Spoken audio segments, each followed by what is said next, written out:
Welcome to Mother Cluckers. My name is Debbie. Why do we still refer to chickens as wild when they've been domesticated for years? We'll explain in this video today. When people talk about wild chickens, they're usually referring to either their ancestors or chickens that have gone back to living in the wild. Even though most chickens today are domesticated, their story starts with a bird called the red jungle fowl. These birds still live in the forests of Southeast Asia and are the wild ancestors of all modern chickens.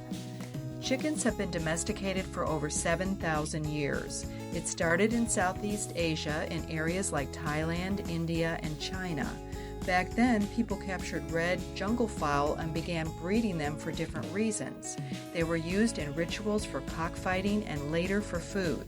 Archaeologists believe this process began around 5000 BCE. At first, chickens weren't mainly raised for eating, but had cultural and ceremonial uses. Over time, humans bred chickens to have specific traits. They wanted chickens that were calmer, grew faster, were bigger, and laid more eggs. This selective breeding is why we now have so many different chicken breeds, from those used for eggs and meat to decorative ones like Polish bantams. Sometimes the term wild chickens also refers to feral chickens. These are chickens that escape from farms or homes and learn to survive on their own. Feral chickens can be found in places like Hawaii, Key West, and parts of Australia. They act more like their wild ancestors, roosting in trees, foraging for food, and avoiding predators. By studying wild chickens like the red jungle fowl, researchers can figure out where certain behaviors and traits in domestic chickens come from. For example, things like pecking order, foraging, and specific sounds chickens make are all rooted in their wild past. This research is important for taking better care of domesticated chickens and understanding their needs. Domestic chickens have had a big impact on human history. Early farming communities in Asia, the Middle East, and Europe started raising chickens as a reliable food source. By the time of the Roman Empire, chickens were common throughout much of the world. European explorers brought chickens to the Americas in the 15th century, spreading them even further.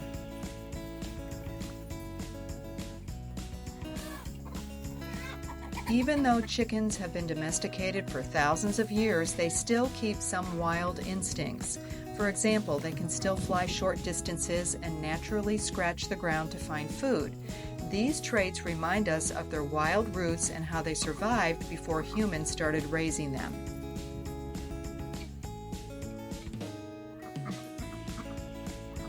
So when people mention wild chickens, they're either talking about their wild ancestors or feral chickens living outside captivity. The history of chickens shows how humans have shaped animals to meet our needs. It also highlights the incredible adaptability of chickens, which have managed to thrive in a variety of environments, from wild forests to backyard coops and large-scale farms. By appreciating their journey from jungle fowl to one of the world's most widespread domesticated animals, we can better understand the relationship between humans and the natural world.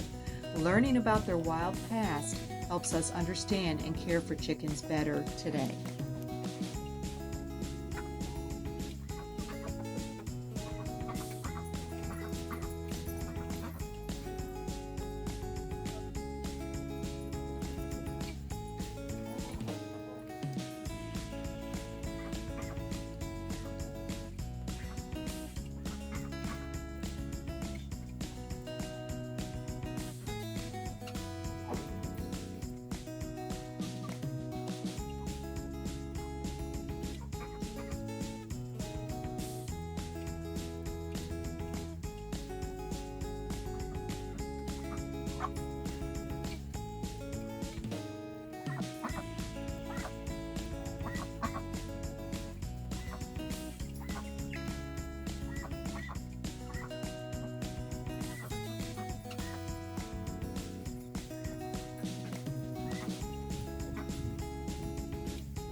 As always, we thank you for watching, and we'll see you next time.